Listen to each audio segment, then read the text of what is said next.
उत्तर प्रदेश में कांवड़ यात्रा शुरू होने से पहले ही गुंडागर्दी का ट्रेलर दिखने लगा है। जिस यात्रा को श्रद्धा, भक्ति और अनुशासन का प्रतीक माना जाता है, वो अब कुछ संगठनों के लिए धार्मिक जांच अभियान बन गई है। मेरठ से लेकर मुजफ्फरनगर तक कांवड़ रूट पर विश्व हिंदू परिषद के पदाधिकारी रेस्टोरेंट, ढाबा और दुकानों पर पहुंचकर दुकानदारों से पूछ रहे हैं कि नाम क्या है, धर्म क्या है। जो दुकानें परीक्षा में पास हो रही हैं, उन पर भगवा झंडे लगाए जा रहे हैं। आस्था की दुकान पर अब धार्मिक प्रमाण पत्र मिलना जरूरी हो गया है। धर्म का सर्टिफिकेट बांटा जा रहा है। यही वीएचपी के लोग दुकान के अंदर झांककर ये भी देख रहे हैं कि कहीं मांसाहार तो नहीं बन रहा। स्टाफ किस धर्म का है, बोर्ड पर नाम किसका है और असली मालिक कौन है, और ये सब जानने के बाद बाकायदा रिकॉर्ड भी तैयार किया जा रहा है, जैसे ये लोग किसी इन्वेस्टिगेटिव एजेंसी में काम कर रहे हो। सवाल ये नहीं है कि दुकान किसकी है, सवाल ये है कि क्या अब सड़क किनारे खड़े होकर एक ढाबा चलाने के लिए भी धर्म और पहचान का टेस्ट देना होगा।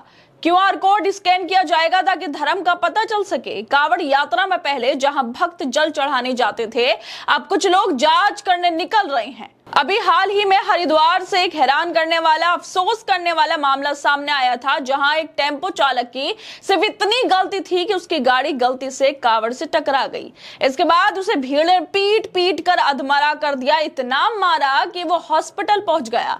और अब कांवड़ यात्रा शुरू होने से पहले ही उत्तर प्रदेश के मेरठ और मुजफ्फरनगर कांवड़ रूट पर विश्व हिंदू परिषद के कुछ लोग हाईवे पर जो स्थित रेस्टोरेंट है, ढाबे और दुकानों पर जाकर वहां काम करने वालों से उनका नाम और धर्म पूछ रहे हैं।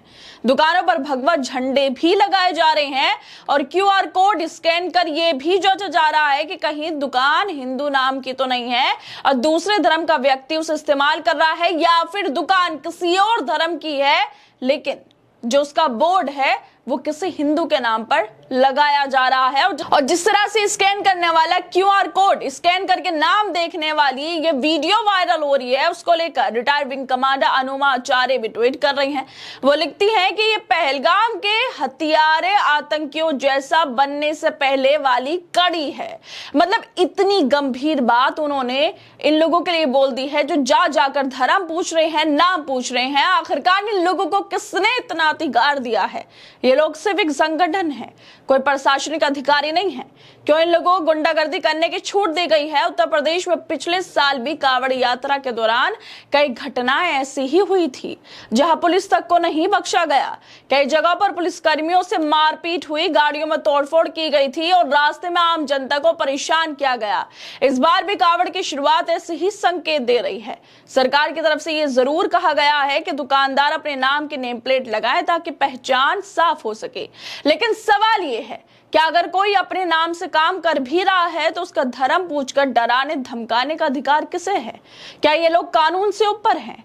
अब जब यात्रा की शुरुआत भी नहीं हुई है और इस तरह की वीडियो और खबरें सामने आने लगी हैं, तो सरकार प्रशासन को सख्ती जरूर दिखानी चाहिए। आस्था का सम्मान जरूरी है, लेकिन उसकी आड़ में किसी को डराना, धमकाना या मारपीट करना एक अपराध है। क्यों दुकानों पर भगवा झंडे लगाए जा रहे हैं और क्यूआर कोड स्कैन कर ये जांचा जा रहा है कि कौन हिंदू है, कौन मुसलमान है? क्यों दुकानों पर साइन बोर्ड किस नाम का है, उसे चलाने वाला कौन है, ये तक जांचा जा रहा है कि कहीं नॉनवेज तो नहीं पकड़ा, ये भी देखा जा रहा है। कांवड़ यात्रा शुरू होने से पहले ही ये जो गुंडागर्दी करने का जो ट्रेलर है वो सबके सामने आ गया है। खैर दोस्तों, आप लोगों को क्या लगता है, जिस तरह से पिछले साल की घटनाएं हमारे सामने हैं कि कैसे घटनाएं हुई, कैसे पुलिस वालों को मारा गया, कैसे आम जनता को परेशान किया गया, और अब फिर एक बार इसकी शुरुआत होती हुई दिखाई दे रही है। आप लोगों को क्या लगता है इस वीडियो को लेकर? हमें अपनी राय जरूर दें। बाकी तमाम खबरों को देखने के लिए जुड़े रहिए हमारे साथ।